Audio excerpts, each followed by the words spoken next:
The book of 2 Corinthians, chapter 2 and verse 11, lest Satan should get an advantage of us, for we are not ignorant of his devices. The book of 2 Thessalonians, chapter 2 and verse 9. Let's start at 8. And then shall that wicked be revealed, whom the Lord Yahweh by Hashem Hawashi shall consume with the spirit of his mouth, and shall destroy with the brightness of his coming.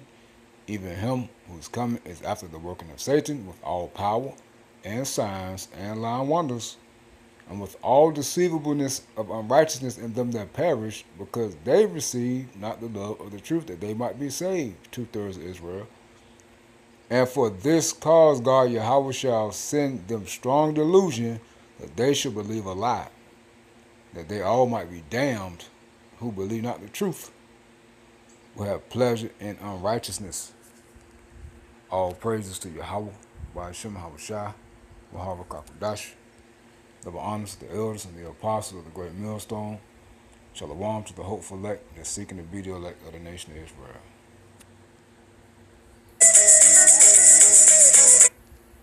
They're scattered abroad amongst the heathen. Some look like the heathen. Begin with the 144,000. Preachers, teachers, and prophets, Shalom. Yeah, us that's in the know, us as a hopeful elect that's seeking to be the elect of the nation of Israel, know who Esau is. We know what the agenda is by way of this AI. And we know why they're collapsing the economies. We know why there's a shortage of everything from Medicaid, Medicare, that leads to shortages of urgent cares, private practices, and hospitals. Everything that's going on is so Esau could justify and bringing in this mark of the beast. When people start dropping dead from being sick, with diseases and things of that nature, and as we see the food crisis happening, everything is just geared around this digital system, man, and this mark of the beast. All right, it's so that they can bring it in. It's all a part of the plan. It's nothing new. All right, it's nothing new. All right. Now let's go ahead and, as you see, it says how digital health and AI can expand access to care at scale. This is 2 hours ago. It's a 33-minute video. I'm gonna play up to the 22-minute mark. All right, and I'm gonna start right here. But before we get that, let's go ahead and get Revelation chapter 13 and verse 15 down to 18, because this is what they're doing. This is the plan. And not just over here in America, but the globe. Remember, this is a world thing. This is Revelation chapter 3 and 10, Yahweh shall speaking, because thou, the elect, hast kept the word of my patience. I also will keep thee, the elect of Israel, from the hour of temptation. Meaning the elect are going to be tempted, but they're going to be preserved during these times. And they're not going to give in. And going into Revelation 13 and 8, or either 7. Yeah, 8, the Wadi Habashimashah. And all that dwell upon the earth shall worship him. Worship who? Esau in this beast system, this digital system, this mark of the beast, whose names are not written in the book of life of the Lamb slain from the foundation of the world. So 2/3 of Israel is going to worship this beast system. You heathen, you're not even a part of the book. All right? So you automatically excluded. Okay? So the elected Israel are not going to bow the knee. Just to go to show you in the scripture how this is going to be upon the globe. Revelation 3 and 10, again, Yahweh shall speaking, because thou hast kept the word of my patience, a meaning this truth, believing on the scriptures. It says, trusting and believing, and calling upon the names of Yahweh in the name of his only begotten son, Yahweh Shai. That's why we say Yahweh B'Shem Shai. I also will keep thee from the hour of temptation, which shall come upon all the world to try them that dwell upon the earth. You see that? So you go back to Revelation 13 and 15, And he had power to give life unto the image of the beast, and that the image of the beast should both speak, and cause as many as will not worship the image of the beast should be killed and or separated.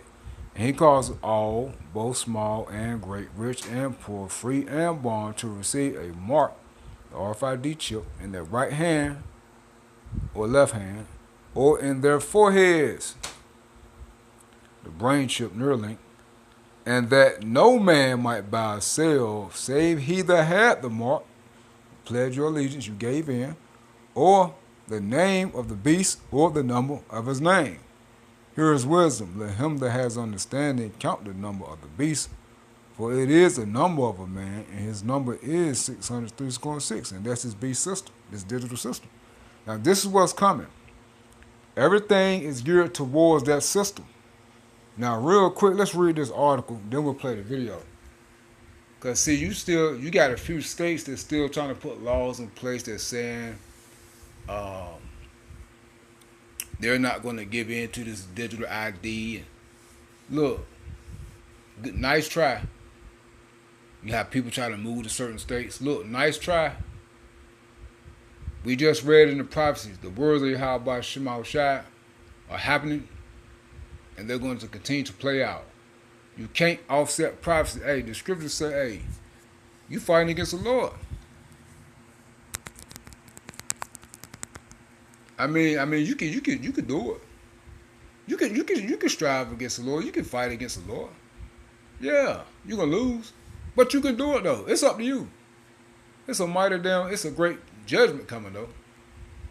So I mean, you can do what you want. Your ass just get put to death. It says, let's see, let me see, where is it?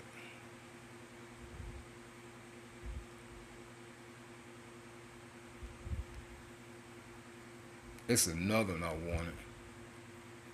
This Jeremiah 50 and 23. How is the hammer of the whole earth cut asunder and broken? It's talking about America. How is Babylon, America, become a desolation among the nations, which proves that America is going to be destroyed, not the globe.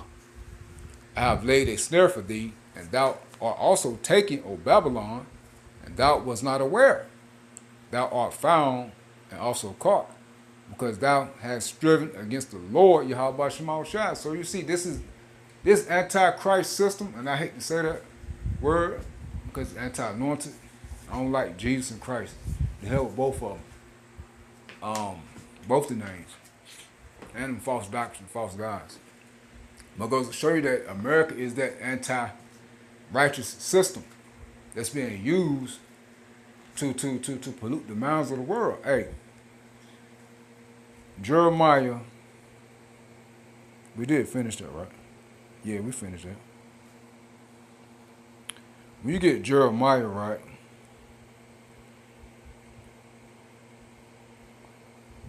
Jeremiah, what is it? Babylon's been a golden cup.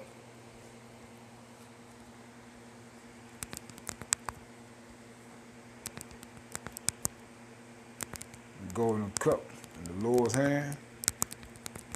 They make it all the earth drunken. Jeremiah 51:7. It says, Babylon has been a golden cup in the Lord Yahweh Shema Shai's hand. Meaning the Heavenly Father Yahweh through Yahweh Shai is using America. Right? Why? Because America, these Edomites are ruling from America. Alright, this is that wicked nation. Alright, that's influencing the earth, the hammer of the earth. Through that military might. They're the hammer of the earth. And we see that. It says, hey, now it's starting to come out. The heathens are starting to say America is Babylon.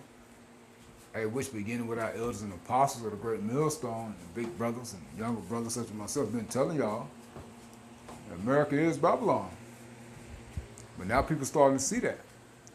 But it says, Babylon, America has been a golden cup in the Lord Yahweh Shema Shai's hand that made all the earth drunken.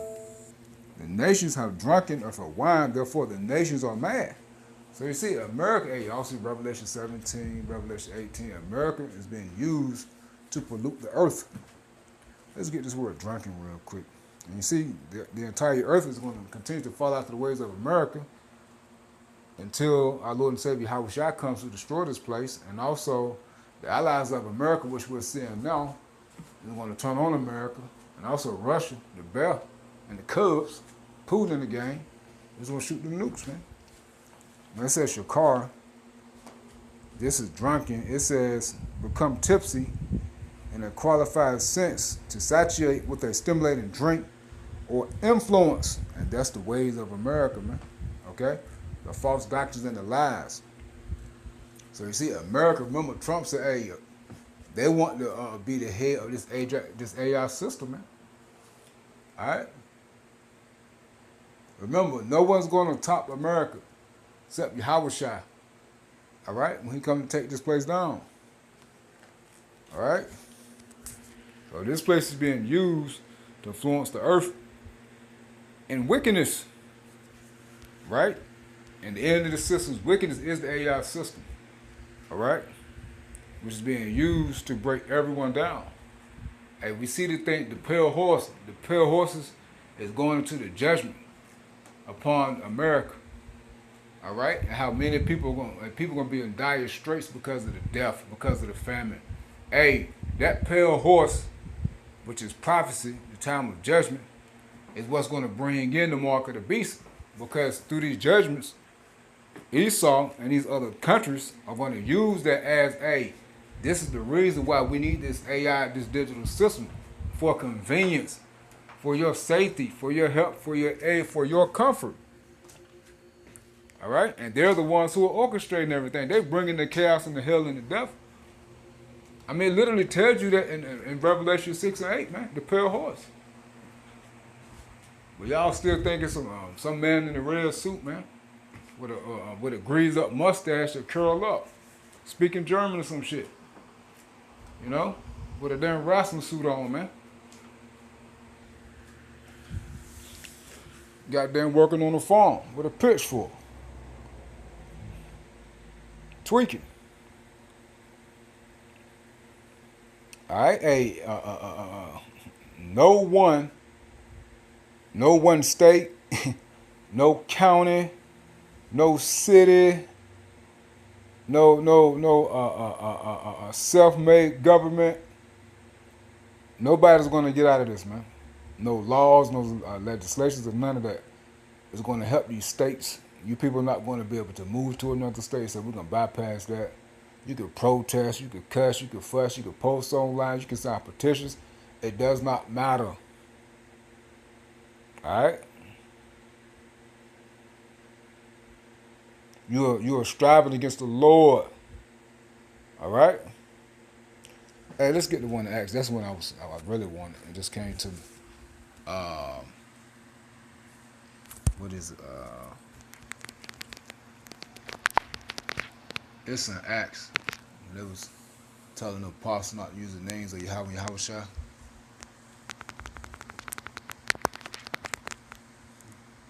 Come on, man.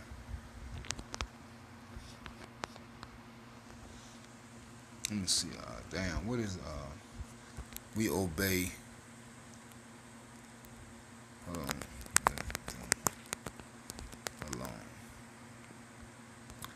Acts chapter 5, Thawadi Haba Shimon Shah. It says, Acts 5 and 38. And it reads, and now I say unto you, refrain from these men and let them alone. Going to the apostles back then, you know, the wicked or the high priests, scribes, and Pharisees were coming up against the apostles, just like people coming up against the men of the Lord now. It says, and now I say unto you, refrain from these men and let them alone. For if this counsel or this work be of men, it will come to naught. And we see this counsel, these prophecies, this doctrine, the prophecies of Yahweh Shema Shah are playing out. So they're not coming to naught. In other words, they're not coming to pass. All these prophecies are coming to pass, and you were told before, way before now. Okay? So everything is happening. But if it be of God Yahweh, you cannot overthrow it, lest happily ye be found evil to fight against God Yahweh, you see? And that's what you people doing. You fighting against the Bible. You fighting against the words of Yahweh. And his only begotten son Yahweh shot. So you literally fighting against the Lord. As we read in Jeremiah, you were striving against the Lord. You lost that battle already. All right? So this article right here for you people who think it's some hope and you're going to get around this beast system. Oh, I'm going to be a prepper. Good luck with that. You know? I'm going to do this. I'm going to live off the grid. Good luck with that. All right? It says, Walmart follows new ID rule from July the 1st. And it introduces right to say no. See, as we just read earlier in this lesson about what the Holy Spirit in Revelation 13 and 15, that if you don't bow the knee to this beast system, you will be killed, literally, and or cut off from this system. So as they're saying that you're going to have introduces the right to say no, you're not going to be able to say no unless you're cut off from, you want to be cut off from the system, or you want to be killed. Now, as we read in Revelation 3 and 10 and Revelation 13 and 8, the elect of Israel, whose names are written in the book of life of the Lamb, are going to say no. Okay? But those whose names are not written in it are going to say yes. So what is it telling you? No, you are not going to have a freedom of choice. I mean, you're going to have a freedom of choice, but it's going to be consequences. All right? If you don't have your Yahweh Shema Shah, you finish. So all of this legislations and all this, man, that's bullshit. Hey, like Elder Pastor Hart said a while back, this mark of the beast system is going to come in gradualism. It's going to be in stages. It's not going to just hit right then. It's building up to the mark of the beast. Okay? It says Walmart follows new ID rule from July the 1st. And it introduces right to say no 4 hours ago, the U.S. Sun, and it reads. We're going to read this entire article, then we'll play the video. It says a new identification card rule has been officially passed, and it is set to take effect on July the 1st. And also, whatever happened to, what was that bill for the post office and the federal system? What is it, that new ID? Some joint, you can't fly without it. Think if you have it or don't have it, you got to put like a $45 fine or some shit like that. Which Christy Nome has said, hey, it's to help with terrorists. Which they come to find out, which we told you that, hey, that was all bullshit. You see? You see? Hey, it was just a push to get your identity and track and trace you, and to get you to pledge your allegiance to the system, to bow down, to give up your rights, man. That's all it is. That's part of the gradualism. These things are set up in stages. People constantly giving up their rights and don't even know it. All right? And going to these people being deceived and seduced. That word deceive goes into seduce. You can have people that know what it is, but hey, they're going to give in because of lack of resources and things of that nature, the difficulties and the straits. And you also have people that just be flat out deceived because, man, they choose not to take heed to the truth. You know? But hey, that's on them. So at the end of the day, hey, these people have been told. The bill, it says the bill will force businesses like Walmart to comply with new regulations. And and we're going to get to the part, we're going to read this whole article, but it's a certain part I want to hit and watch how they going to mind. Hey, Esau is very deceptive with words, man. So you really got to pick up on everything this nigga be saying. For the scripture says, well, there's a multitude of words, there lies sin. All right? It says the bill will force businesses like Walmart to comply with new regulations and gives ordinary citizens a key power in an increasingly digital world. So everything is what? Talking about a digital world, this digital system. All right? A digital world, this digital system. And we're going to play the video that's going into that. And we're going to type in the meaning of digital healthcare. Yeah, the meaning of, digital healthcare. It says, as you see, hold on, y'all. Okay, I'm sorry. It says the new bill focuses primarily on digital IDs, with its main concern being how government and public entities approach the technology. More specifically, Idaho Senate Bill 1299 firstly prohibits government entities from requiring any person to obtain, maintain, present, or use digital identification. Remember that. Senate Bill 1299 then applies this philosophy to the public sector with language that protects Americans' freedom of choice in how they carry their IDs. Republican Senator Tammy Nichols' bill not only protects citizens' choice to opt out of digital IDs, but ensures they won't be punished for doing so. Now, what we just read in Revelation 13:15, y'all. How long you think this is going to hold up? If it even passed. It doesn't matter if it passed or not. What prophecy say? It says the bill's text specifically prohibits public entities such as Walmart from denying or adjusting any service, benefit, license, employment, education, or access based on a person's refusal or inability to use digital identification. This protects both those Idahoans who either don't want to switch to a digital ID or cannot due to the lack of technology literacy or the necessary devices themselves. Now, with this beast system, you think they're going to give a damn if people are not technically or AI advanced? They don't give a damn. Remember, when you get Wisdom of Solomon, I think it's the second chapter. I'm almost certain it's the second chapter. How they have no care for the aged, the poor, or the widow. So you think they give a damn about you not being technically or AI advanced or literate? No. All right. It says the bill also says government entities can't require a person to surrender, unlock, or relinquish control of a personal electronic device for identity verification. It adds that presenting a digital ID shall not constitute consent to search or access any other contents of a device, further protecting the privacy and freedoms of Idahoans. Remember that.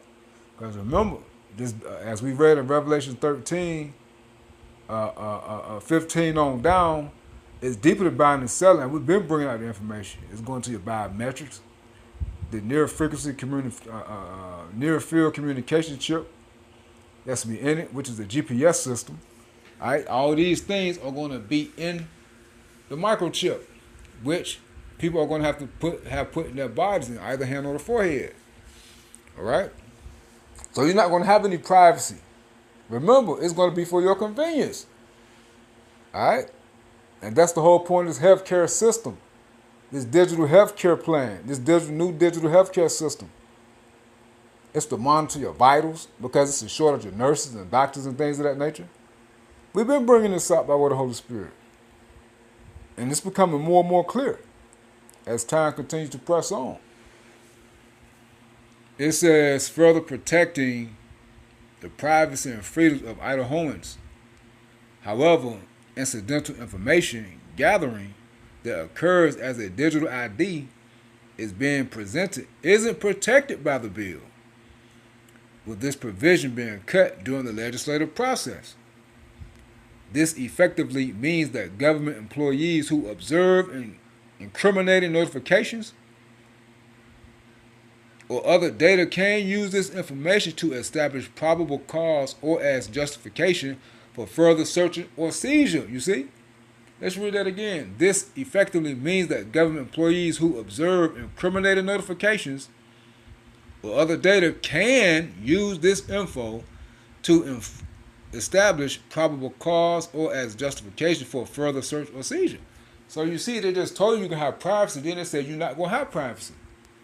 The law will go into effect on July 1st and is unique in that it pushes back on digital IDs rather than openly embracing them as other states have. Federal agencies have also embraced digital IDs, with the Transportation Security Administration accepting them at many airports across the nation. These IDs are even specifically listed as an acceptable form of ID to get around a $45 surcharge the TSA implemented in February. That's what I was talking about. Yeah, the thing on your ID card, the new IDs, the blue ID, whatever. Y'all know what I'm talking about.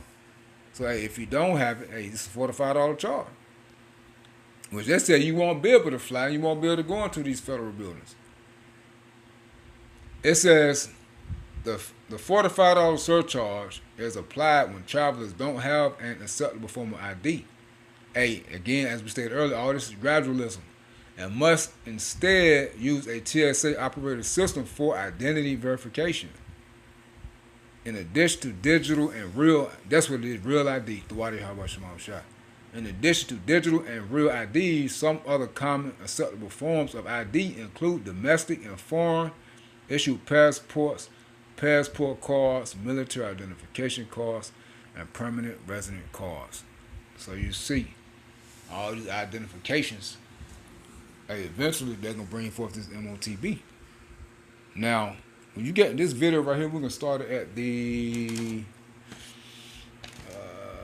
damn, I didn't write it down. Well, we can start it right here. World Bank Live. Hi, everyone, and very welcome to... Shut up. We start it right here. Come on, phone. Let's just start it right here. How digital, and I'm going to put the link to this video in the description box. You know, you can catch that joint on your own if you want to, speak on or whatever. It says how digital health and AI can expand access to care at scale. And it's going into the health. The health, as a matter of fact, let's go ahead and get that. Because I typed in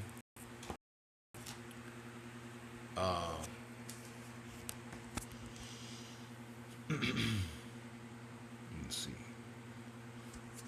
What's digital healthcare?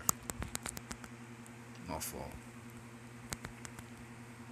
AI overview. Digital healthcare is an integration of digital technologies such as AI, mobile apps, wearable sensors, and telemedicine with healthcare services to improve patient care, diagnosis, treatment, and monitoring. It enhances health outcomes, enables remote monitoring, lowers costs, and aims to personalize care, with the global market projected to reach $1 trillion by 2033. And Esau always think they got forever. But you see what it's being used for. You see?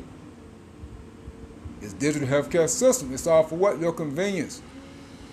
Key components and technologies: telehealth and telemedicine, virtual doctor visits, and remote patient monitoring.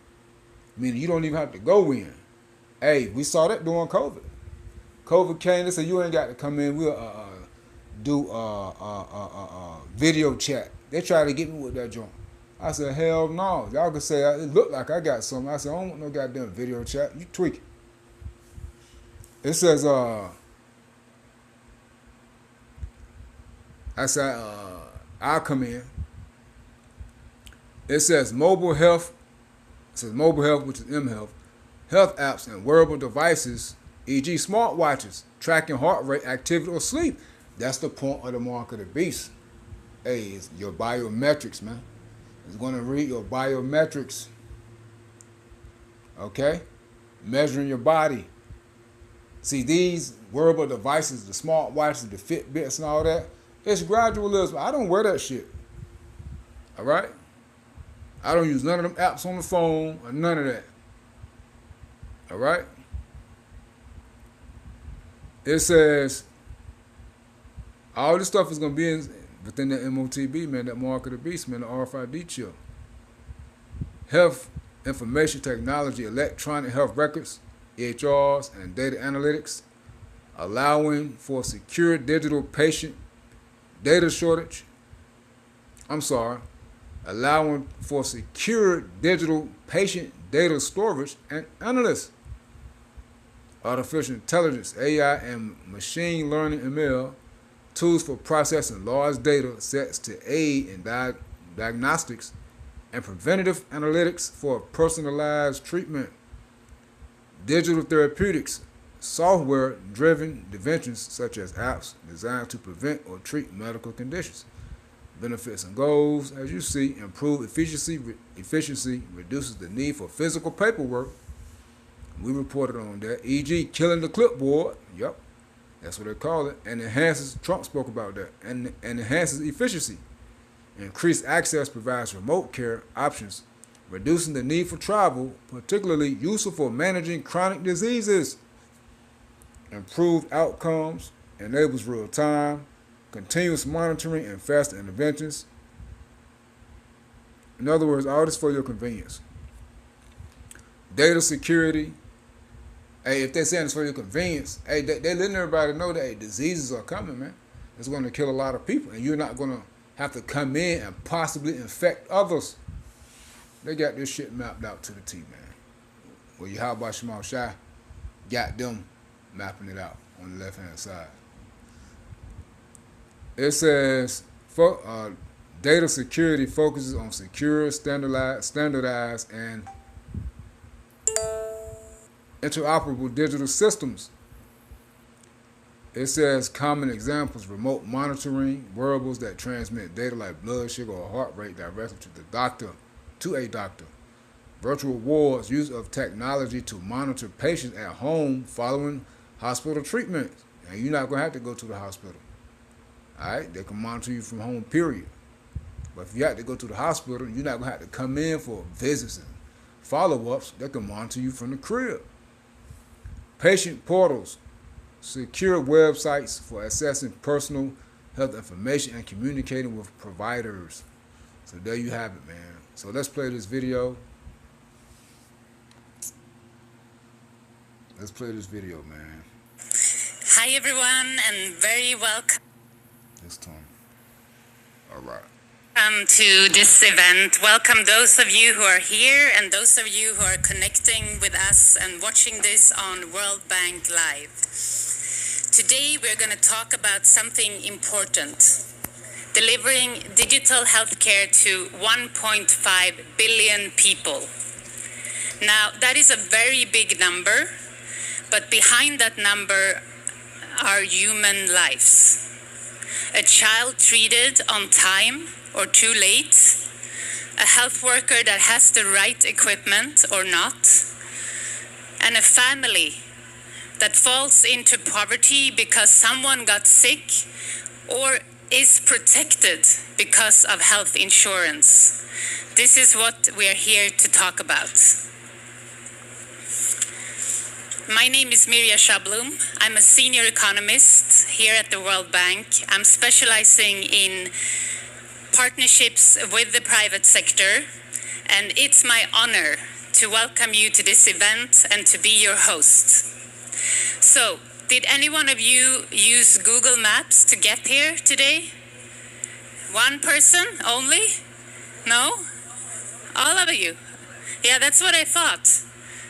So, Google Map is a very useful tool to get around in DC for those of you who have not discovered it yet.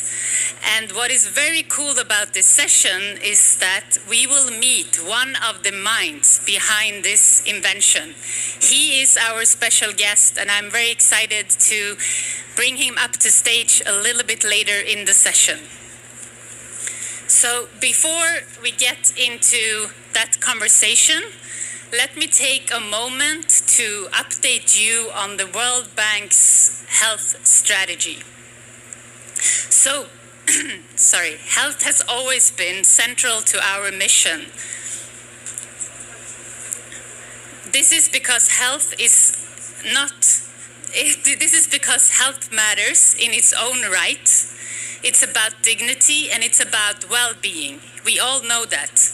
But in addition to that, people who are healthy, they are empowered and they are more productive, and this drives economic growth. So health drives economic growth. We also know that resilient health systems protect economic sectors and jobs, and I think you all experienced that during the last pandemic. The health sector is also a jobs engine, especially for women, and about 70% of the health workforce is female. And this is not just any jobs. These are actually jobs that are formal, that are often skilled, and that are resilient jobs in an economic downturn. So, what are we doing differently now at the World Bank if this has always been central to our mission? In April 2024, during the spring meetings 2 years ago, this institution, for the first time in our history, we made a bold commitment to health.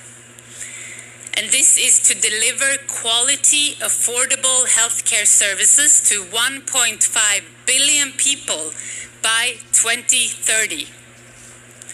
This is not incremental change. This is actually a different level of commitment to health by this institution. And to reach this target of 1.5 billion people in only 6 years, we have had to rethink, and we need to do things in a different way.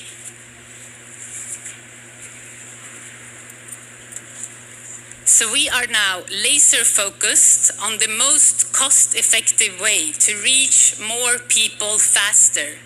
And that is by supporting governments and countries to build digitally connected primary healthcare systems. So why are we focusing on this? Because primary healthcare can tackle about 80% of the health needs in a person's life, and they are prevention focused. So they actually reach people before their health problems get more severe and more expensive to treat. We have also recognized something fundamental, that in order to achieve this target in only 6 years, we need all hands on deck. We need governments to step up, we need development partners to step up, and we also need the private sector.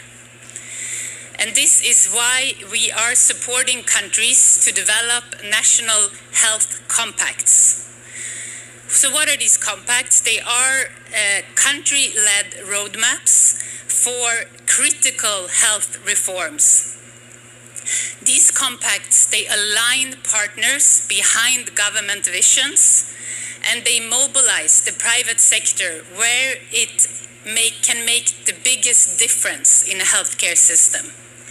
So far, about 16 countries have launched their compacts, and we hope that, or we expect that number to increase to 45 countries by the end of this year. So this is a major effort.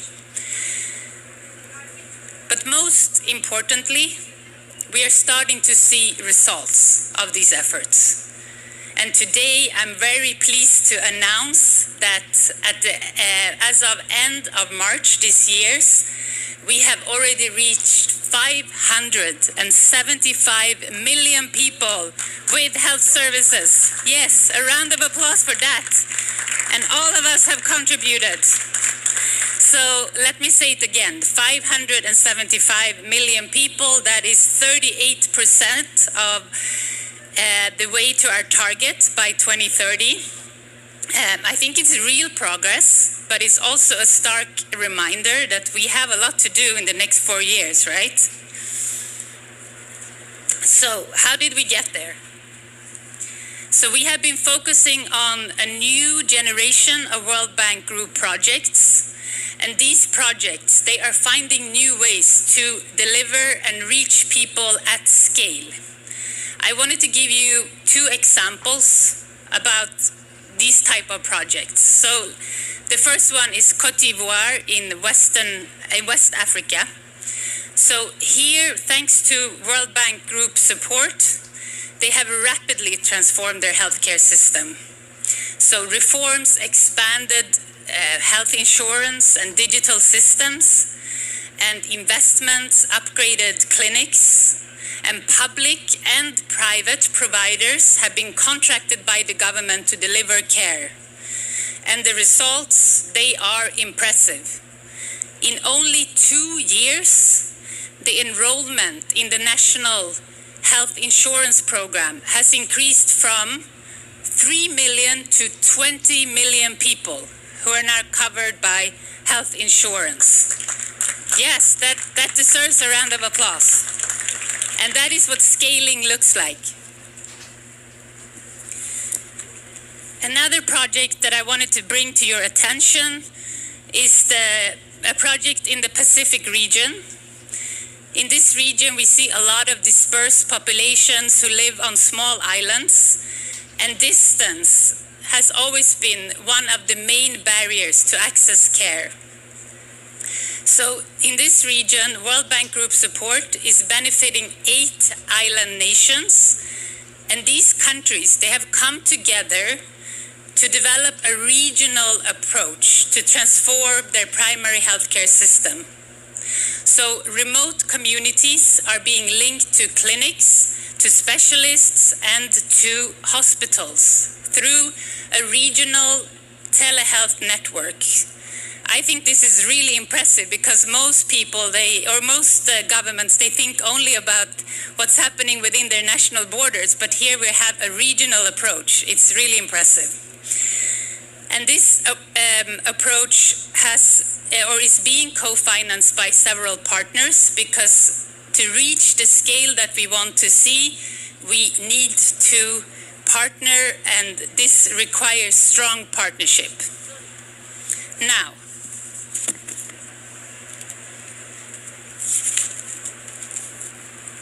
let's turn to one of the biggest questions in healthcare today: artificial intelligence.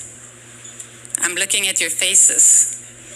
I see Srini, he's smiling and he looks a little bit excited. Yes, some of you look excited. Some of you look a little scared. Maybe some people are a little nervous to lose their jobs. Yeah, you can feel all of that. I feel it. But I'm very, very pleased that we're going to have our special guest to come up and enlighten us about how AI will transform healthcare in the future. So, this special guest, he is not just thinking about the future, but he is actually helping to build the future with AI. Ladies and gentlemen, are you ready? A big round of applause and welcome to Dr. Mustafa Cissé. You want to sit here?